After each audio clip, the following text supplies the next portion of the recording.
Welcome to This Explainer. Today, we're unpacking a topic that carries an incredibly heavy emotional weight, but honestly, it's one that almost all of us are going to face at some point: supporting a loved one with cancer. Look, when someone you care about gets that diagnosis, it feels like the ground just completely drops out from beneath both of you. You desperately want to be supportive, but that fear of doing or saying the wrong thing, it can be totally paralyzing. Okay, let's dive into this. It's the question that haunts us the exact second we hear the news, right? What do you say when there are literally no words? I want to validate right now that feeling shocked, anxious, and absolutely terrified of saying the wrong thing is completely normal. It's a deeply human reaction to a situation that's just completely overwhelming. And here is the reassuring truth. If you don't know what to say, you are not alone. In fact, our sources across the board agree that simply admitting to your friend, "Hey, I don't know what to say right now, but I am so sorry," is infinitely better than nervously filling the silence with hollow cliches. When we default to those cliches, we're really just trying to soothe our own discomfort with the silence. And unfortunately, that makes the moment about us, not the reality of what the patient is actually going through. So let's start with part one, the right words. Sometimes the most profound support doesn't involve speaking at all. The American Cancer Society strongly advises us to listen with our hearts and, this is key, to be okay with silence. You really have to actively resist the urge to offer unsolicited advice, to play doctor, or to share stories about how your neighbor's aunt handled her cancer. This is their unique journey. Right now, they just need you to be there and bear witness to it. Notice the subtle shift in language here. When you ask, "How are you?" it's almost a reflex for a patient to just say, "Fine," right? It inadvertently shuts down the conversation. But asking, "What are you feeling?" digs a little deeper. It opens the door for genuine, honest communication. It signals to your loved one that you're actually ready to hear the messy truth, no matter how hard it is. Which brings us to part two, avoiding toxic positivity. Now, what's really interesting about this slide is how it defines toxic positivity. It's this overemphasis on maintaining a positive mindset, often to the point where you end up minimizing or completely invalidating someone's very real, very negative emotions. When you demand that a cancer patient stay positive or look on the bright side, you're actually placing a huge, unfair burden on them. You're basically asking them to perform for you, to hide their fear and exhaustion just to make the people around them feel more comfortable. Having to pretend everything is okay when it's absolutely not is just completely draining. This quote from mesothelioma survivor Heather Von St. James hits the nail right on the head. She says, "It is really refreshing to have the permission to admit a situation sucks." Giving someone that permission, it's incredibly liberating. Pretending everything is fine is exhausting for someone who's undergoing brutal medical treatments. So creating a safe space for your loved one's dark days is far more supportive than saying things like, "God has a plan," or "just keep your chin up." Think about the cliches we all tend to default to. Phrases like, "everything happens for a reason," can accidentally suggest their suffering actually has a purpose, which often feels deeply dismissive. And saying, "you'll beat this," creates an expectation of a specific outcome, which just piles on more pressure. Instead, lean on supportive phrases.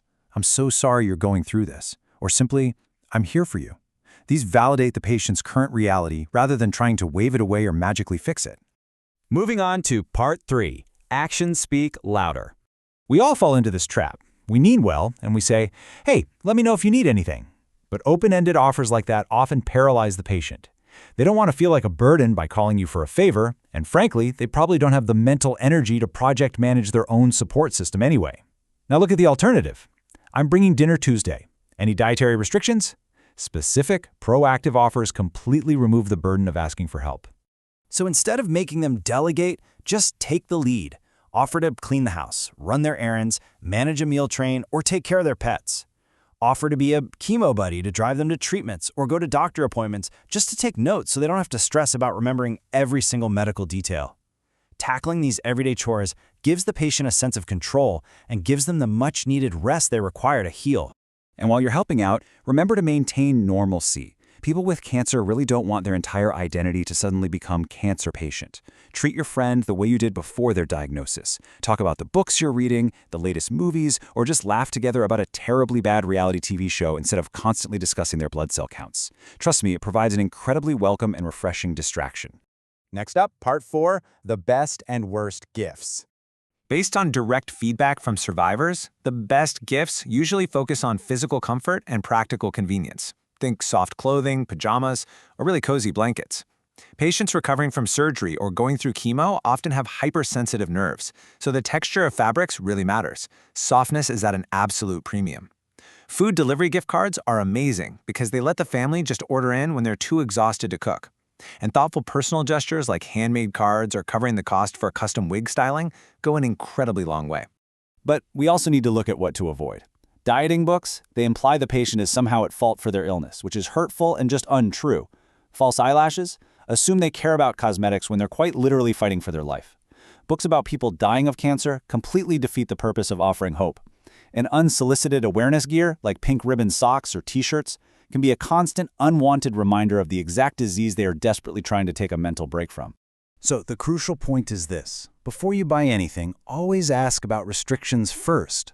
Patients undergoing chemotherapy or radiation might have incredibly strict rules about what they can eat, what scents they can be around, or even if they can receive fresh flowers because of serious infection risks.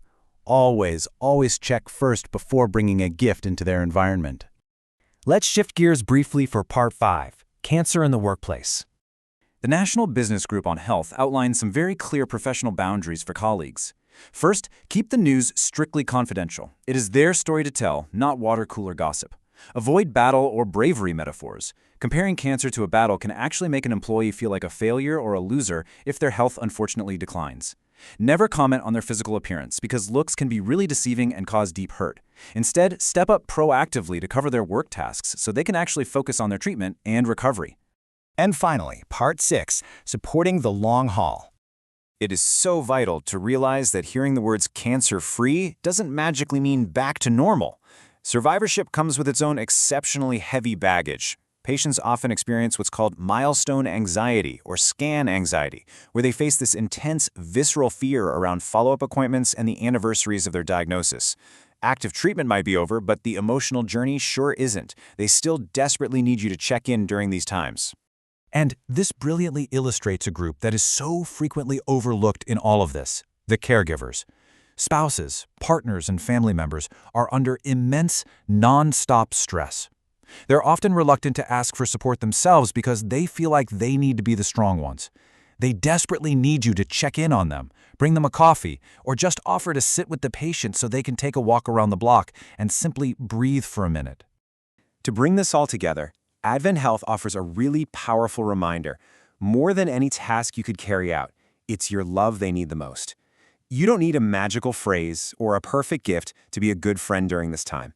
Your consistent, reliable, and empathetic presence is absolutely the ultimate gift you can offer. So moving forward, how will you replace toxic positivity with genuine presence? The next time a loved one faces this terrifying journey, I challenge you not to pull away out of fear. Step in, embrace the awkward silence, and just be there. Thanks for joining me for this explainer.